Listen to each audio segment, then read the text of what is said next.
Non-stop chikahan ang hatid ng Buena Manong Facebook Live series na This Is Real ni Chris Aquino.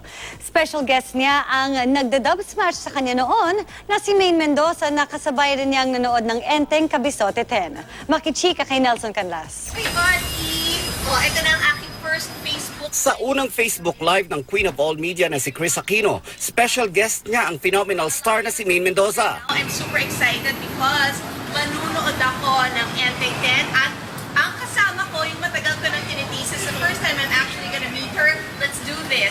I'm going to be with Maine Mendoza. Hi, Maine! Hello, I'm Chris. Nice to meet you.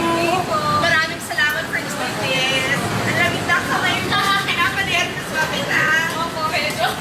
Sa parking lot ng isang mall nag-meet ang dalawa. Si Chris na curious sa hometown ni Maine. Tubong Bulacan din kami kasi ang mga kumawa ko pinanganak sa Malolos. Kayo, sa kayo. Napag-usapan din nila ang first Aldab standalone film na Imagine You and Me. Nanood ako ng movie. Bayad kami. Super.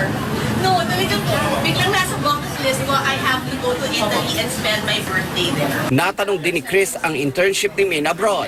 Ba't ba yung love ni New York? Tama ba ako? For nag-aral ka. Where? All the time. Pati na ang Chinese zodiac sign nito. Year of the pig ka din? Yes po. Oh my God. Alam mo, halos nalaloka ako kasi ka-age mo si Kuya, si Josh, is year of the pig. Pero 95 siya. So ikaw? 95 March.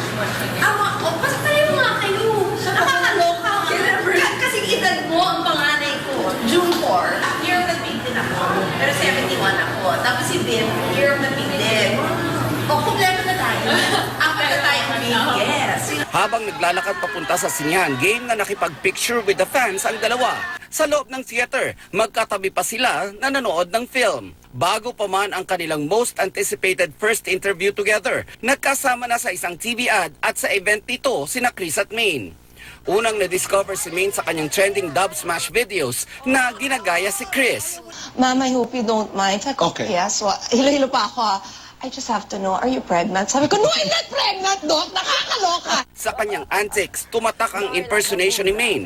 At sa kanilang first bonding together kahapon, talaga namang may instant chemistry ang dalawa. Nelson Canlas updated sa Showbiz Happenings.